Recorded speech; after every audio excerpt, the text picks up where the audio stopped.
What was the smallest displacement engine ever used in a square body? Stick around, we'll find out.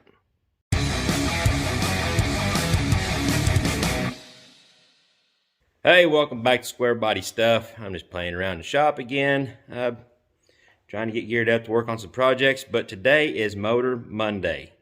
If you don't like the term motor being used for the description of an engine, then I don't know what to tell you, but if you've been in hot rodding world very long, they've been referred to as motors for as long as I can remember. But before we get into the said engine that we're going to be talking about, hit that subscribe button down below and ring that notification bell. You'll get notification whenever I put new videos out. Give me a thumbs up or thumbs down if you don't like it. It's up to you. Also, go down in the description box below. Check out my Teespring link. You'll get to see some of my merchandise. I'm wearing my grubby old Square Body Stuff hoodie. A little bit chilly in the shop still yet, but I've got hoodies, t-shirts, coffee mugs, some stickers. So go check out that link, pick you out something. I got some pretty cool designs. Hopefully you find something you like. I'd also like to invite you to my other YouTube channel. I'm trying to get another one started. It's just called Regular Stuff. Just the regular stuff that I do around here that doesn't have anything to do with square bodies. So go check that out. There's, I'll cook on the Blackstone or just my working on the farm, or I call it a ranch. But anyways, we got about 300 acres right now that we take care of. So that's what's on that channel. Nothing much, no real direction, just another place to document what I do. Now let's get on to the actual meat and potatoes of this video. The smallest displacement engine ever used in a square body.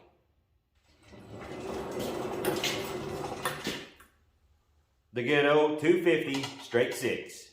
Now I drug this bad dude out of the weeds. I've had it around for a while, got it for free because they were just going to scrap it. And who doesn't want a 250 straight six laying around? I believe this one is actually out of a late 70s Nova is what I was told. It was just wore out. It's locked up now. It's been sitting outside. I didn't try to take care of it. But I figured I'd get it in here and show you kind of a display of what these things are about. Most of my personal experience with them is pulling them out and replacing them with the V8. This one does have the HEI type distributor in it, so it would be 75 or later, and the blue paint also signifies it'd be like a 77 or later. So I haven't looked up the casting numbers to know exactly what year this is or exactly what it was out of, just going off what I was told. So coming to this side, you can see that they have this beautiful piece of architecture of an integrated cylinder head and intake manifold and exhaust manifold. Well, the exhaust manifold's bolted up to the bottom, but it's all kind of integrated and it's a mess. You can actually, I believe, take a 292 head or the earlier model 250 or 230 displacement cylinder heads that have the removable intake manifold if you want to do some upgrades to these. As far as mounting one of these in place of a V8, my experience has been pretty simple. The motor mounts, you have to get, of course, the V8 motor mounts and move them into the different position on the frame or the cross members, whatever you've got. But they usually bolt right in to the same transmission because they do have the same bell housing pattern as a small block or big block Chevrolet. Also, if I remember right, they are the same starters. So the starter will even work on your V8. Another plug I'd like to throw in real quick is everybody go check out the hashtag No Name Nationals. That's going to be an event for YouTubers with 500 subscribers or more, open to spectators. It's in Sykeston, Missouri, the end of September, 1st of October. Go check it out. There's going to be a lot of big stuff coming up on YouTube about that, a lot of smaller channels. Going to be putting together some cars. We're taking Squeaky. Sorry for the clapping noise, but getting excited. We're going to be taking old Squeaky, my 305 4-speed 78 Chevy that's got 250 shot of nitrous, at least 250 for now. Going to have a lot of stuff on that truck coming up in this channel later on this year, or up until that point, so stay tuned. Let's get to this 250 straight six. Oddly enough, since I just mentioned my race truck, Squeaky, he was originally a 250 straight six with a 4-speed option truck. Of course, when I got him, he already had the 305 in him. 250 straight six was already long gone, but it is on the RPO codes on the SPID in the glove box. All right, you're gonna have to bear with me. I am gonna have to use some notes. You'll see me looking down and reading them because I don't have a very good memory. I can't memorize all this stuff. So to try to get this flowing, I'm gonna use some notes. First off, I did a lot of research on this just to see where they came from and when they were used in the square body truck. So a lot of time went into this, so I hope you appreciate what I've got going here.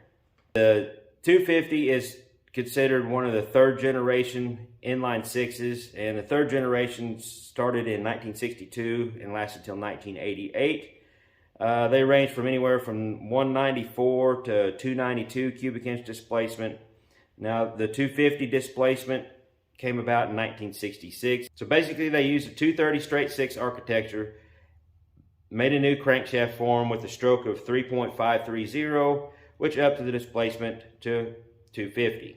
Now the bore on these bad boys is a 3.875. Of course, the stroke we just went over, 3.530. And the compression ratio is an awesome 8.5 to 1. Now I would like to note that all of this information that I gathered is not stuff I got from my uncle's sister's cousin or something like that. This is off of GM website. The GM Heritage website went through the old ordering catalogs that whenever you went to the dealership used those catalogs to find out what was available for those particular vehicles and check boxes and all that stuff. So this is literature from these years, from 1973 to actually the end of the reign for the big 250 straight six was in 84. That was last year they used them. Now, as far as square body trucks goes, they were used from 1973 all the way up to 1984. In 85, they were replaced with the 4.3 liter V6. And in those years, they ranged anywhere from 100 to 130 horsepower and 175 to 210 pound-feet of torque. Now for carburation on these bad boys, from 73 through 78, they had a single barrel Rochester on them. 79 through 84, they went to a two barrel, I think they call them Varijet, something like that. It is also a Rochester product. They were actually, throughout their history, they were a base model engine. If you just went to GM dealership and wanted a base model truck, you would have got a 250 straight six and a 3-speed on the column or 3 on the tree. That was your base, lowest price range engine and transmission combination that they offered. Now the biggest change throughout the years is how they were used in the Suburbans and Blazers. It kind of varied, it kind of flip-flopped, just like their horsepower ratings. They kind of flip-flopped. They would use them in the Suburbans and sometimes they weren't available in the Suburbans. Like I said, I've got so many notes on this. I don't know that it's really worth going through every year for this particular engine. If anybody's curious about how they changed or what they did in certain years, I do have the notes for it, and I can probably add that in the comments. So yeah, just hit me up in the comments below if you want any more specifics on what they did with this engine. So just trying to keep this video shorter. I'm not going to go through every little thing.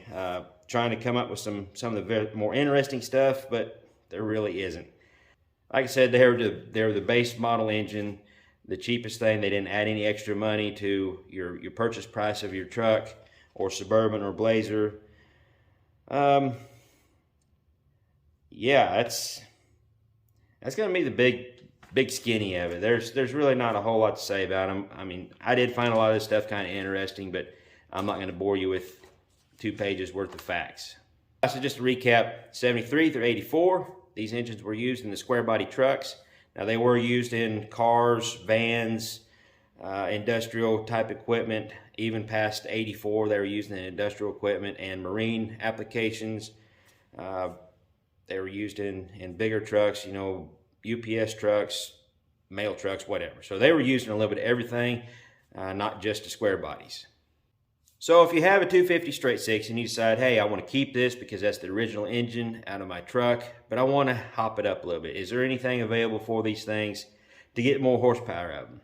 The answer to that question is yes. There is quite a bit of support, that more than what you would think, for this little 250 straight six if you wanted to do some hot rodding with it.